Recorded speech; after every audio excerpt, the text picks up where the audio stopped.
প্রিয় শিক্ষার্থীরা, কেমন আছো? আশা করি তোমরা ভালো আছো। তোমাদের আজকের বিষয়বস্তু হচ্ছে ষষ্ঠ শ্রেণীর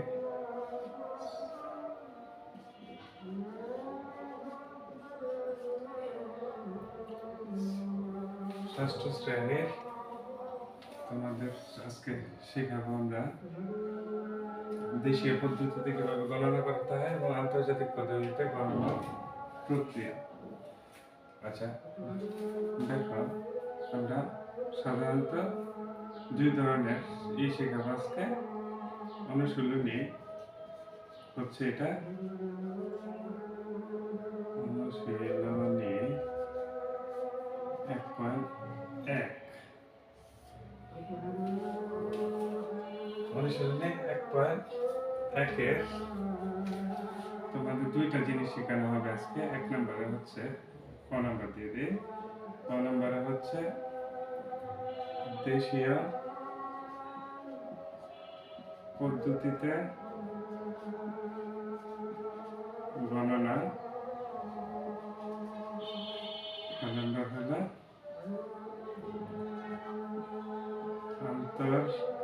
আন্তর্জাতিক পদ্ধতিতে গণনা। দেখো, তোমরা সবাই ক্লাস 3 থেকে 4, 5, 6, 7 পর্যন্ত তোমরা দেশীয় পদ্ধতিতে গণনা করেছ এবং ষষ্ঠ শ্রেণীতে এসে আন্তর্জাতিক পদ্ধতিতে গণনা করাটা শিখবে। শুরুতেই বলে নিই, আমি তোমাদের জিয়া স্যার 2025 সালে প্রথম নতুন করে ভিডিও শুরু করেছি। আগের ভিডিওগুলোতে একটু কথাবার্তা শোনা যায়নি ভালোভাবে ক্লিয়ারলি। আস্তে আস্তে আপগ্রেড করবো ইনশাআল্লাহ, ভিডিও কোয়ালিটি একটু ইনশাআল্লাহ বৃদ্ধি করবো। তোমরা যারা আগের ভিডিওগুলো দেখেছো হয়তো আমার ভিডিও দেখে বিরক্ত হতে পারো। ইনশাআল্লাহ নেক্সট টাইম আর এরকম কোনো কিছু হবে না আশা করি। আজকে আমি শুরু করলাম পর্ব 1 দিয়ে।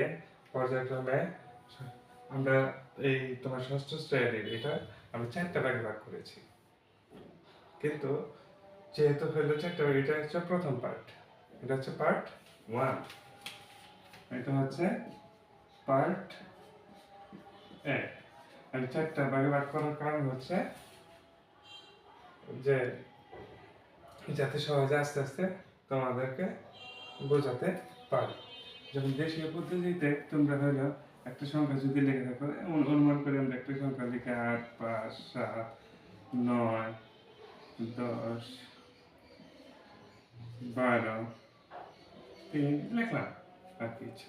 আমরা জানি যে কিভাবে এইভাবে তোমরা লিখেছো। 3 হচ্ছে একক, এখানে 3 একক সমান সমান 3 লিখেছ। তারপরে 2 লিখেছ, 2 লিখেছ দশক হিসেবে, এখানে 2 10 গুণ করে দিবে। আবার পরেরটা তার থেকে 10 গুণ বেশি হবে, 1 হইল কি শতক। তাহলে 1 লিখে আমরা 2তে 0 লিখব।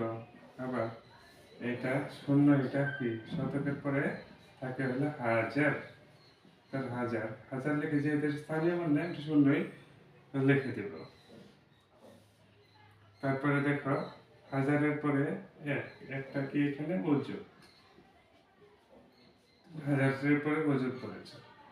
অযুত কত? 10। তার মানে এটা হবে 10,000। 10,000কে আমরা কি বলি?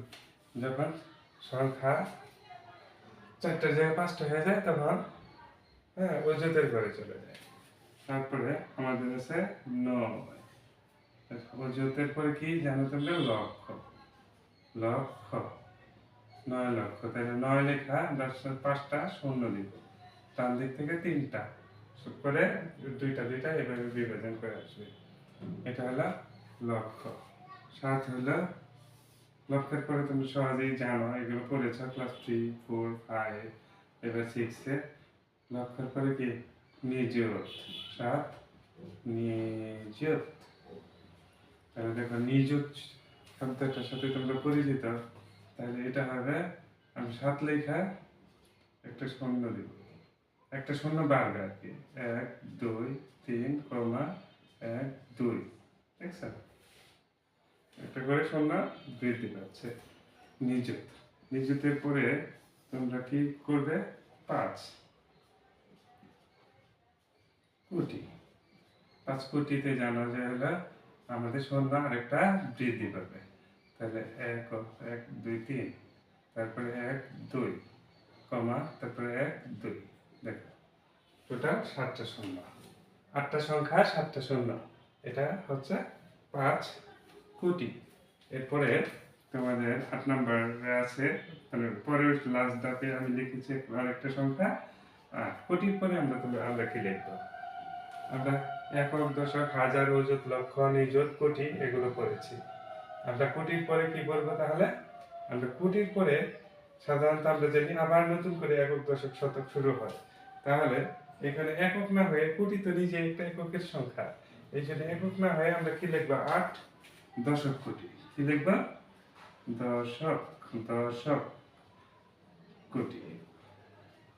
তার মানে এখানে হবে 8 লিখে একটা শূন্য দিব, তারপর আরো 4টা অতিরিক্ত, তারপর আরো 7টা শূন্য অতিরিক্ত দিব আমরা। দেখো এটা হলো দশক কোটি। এরপর আরেকটা সংখ্যা হলো হবে শতক কোটি, এরপর আরেকটা সংখ্যা হলো হাজার কোটি। আমরা হাজার কোটির নাম শুনি না? হাজার হাজার কোটি টাকার নাম। তার মানে কি হাজার হাজারও আছে। সুতরাং প্রিয় শিক্ষার্থীরা, আমি আশা করি তোমরা বুঝতে পেরেছ যে এটা দেশীয় পদ্ধতিতে এভাবে গণনা করা হয়। তাহলে দেশীয় পদ্ধতি তোমরা বুঝতে পেরেছ। এখন আমরা আন্তর্জাতিক পদ্ধতি শিখব। আচ্ছা দেখো, আমরা হলো তেমন কিছু মুছবো না, দেশীয় পদ্ধতিটা মুছে দিব, জাস্ট আন্তর্জাতিক আন্তর্জাতিক পদ্ধতি আমরা গণনা করবো। আন্তর্জাতিক, দেখো আন্তর্জাতিক পদ্ধতিতে আমরা জানি যে হইল আন্তর্জাতিক পদ্ধতিতে হলো 10 লক্ষকে বলে 1 মিলিয়ন।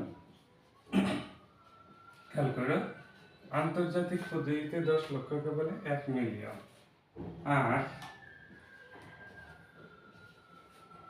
100 কোটিকে বলা হয়, 100 কোটি দেশীয় পদ্ধতিতে এটাকে বলে 1 বিলিয়ন। আন্তর্জাতিক পদ্ধতিতে বলা হয় 1 বিলিয়ন। তাহলে দেখো 10 লক্ষ জিনিসটা কি তা তো বুঝতে পারছো, যেমন 80 লক্ষ, এটা হলো ওই হিসাবে। তাহলে আমাদের 8 মিলিয়ন লক্ষ থাকলে সেটা মিলিয়নের করা হবে। আশা করি বুঝতে পারছো। তাহলে আমরা দেখো আর একটা জিনিস মনে রাখবে শিক্ষার্থীরা, আন্তর্জাতিক পদ্ধতিতে হাজার বলতে কিছু হয় না, অযুত লক্ষ বলতে কিছু হয় না। আন্তর্জাতিক পদ্ধতিতে লক্ষ বলতে কিছু হয় না, তোমরা এই জিনিসটা মনে রাখবে।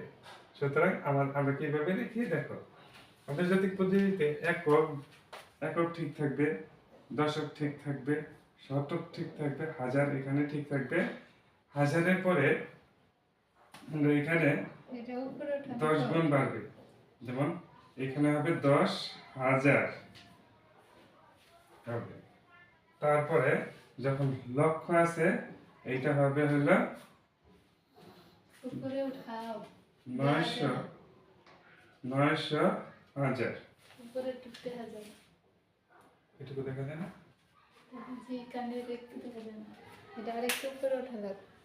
আচ্ছা দেখো যে আমরা একটু সময় নিচ্ছি।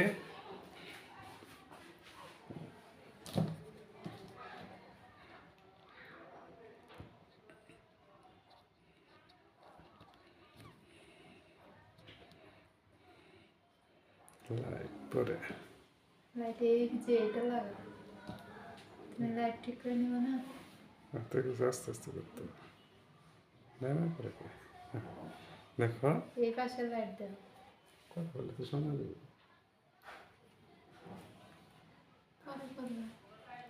আবার এটাই করবো, একটু দিন ফেলামতে করলে সমস্যা। তুমি ঘুরে এত কথা বললে তোর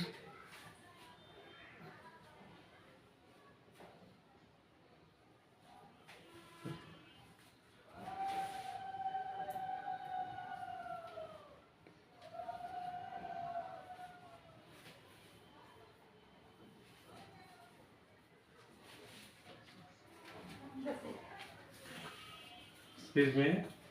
আচ্ছা দেখো, আমি একটু পারিবারিক কথা বলতেছিলাম, কিছু মনে করো না, আমি এটা আপলোড করবো ইনশাআল্লাহ।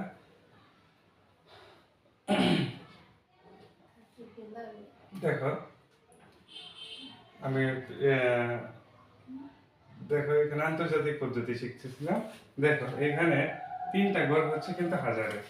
এখানে আন্তর্জাতিক পদ্ধতিতে আমি বলেছিলাম তোমাদের হচ্ছে কি অযুত, তারপরে লক্ষ্য বলতে কোনো সংখ্যা হয় না। তাহলে কি হবে এখন? হাজার হবে, শূন্য আছে যেহেতু, শূন্য করে শূন্য হাজার, তারপরে এক, এরপরে 10,000 হয়েছে, তারপরে দেখো 900,000। তার মানে 9 লক্ষ, যেটাকে আমরা দেশীয় পদ্ধতি বলি, এটাকে 900,000 বলা হয়। তারপরে 900,000-এর পরে আমাদের নিযুত বলতে আসলে কোনো শব্দ নেই। তাহলে কি বলবো আমরা? এখানে 900,000 বলবো, তারপরে হয়ে যাবে আজ 3টা সংখ্যার পরে, এই 3টা সংখ্যার হাজারের পরে আমাদের হয়ে যাবে এখন কি মিলিয়ন, মিলিয়নের ঘরে হয়ে যাব। এটা কি হবে? মিলিয়ন। যেমন 7, এখানে 7 মিলিয়ন, দেখো 7 মিলিয়ন। তারপরে হবে হলো 50 মিলিয়ন। তারপরে দেখো, তারপরেটা হচ্ছে 800 মিলিয়ন। দেখছো 800 মিলিয়ন পর্যন্ত হয়েছে আমাদের, 800 মিলিয়ন পর্যন্ত হয়েছে। এরপরে আমরা করবো হলো, এরপরে আমরা তাহলে বিলিয়ন কত হবে? অবশ্যই বিলিয়ন হইতে গেলে আমার 9টা শূন্য থাকতে হবে। তো আমি একটা সংখ্যা লিখলাম, কোন সংখ্যাটা লিখি? 4 লিখলাম। আচ্ছা 4, দেখো মনে রাখবে 3টা ঘর হইল, এটা হচ্ছে হাজারের ঘর থাকবে 3টা, আন্তর্জাতিক পদ্ধতিতে হাজারের ঘর 3টা থাকবে। তারপরে হইলো মিলিয়নের ঘর থাকবে 3টা, মিলিয়নের ঘর থাকবে 3টা, মিলিয়নের ঘর কয়টা থাকবে? 3টা থাকবে। ওকে,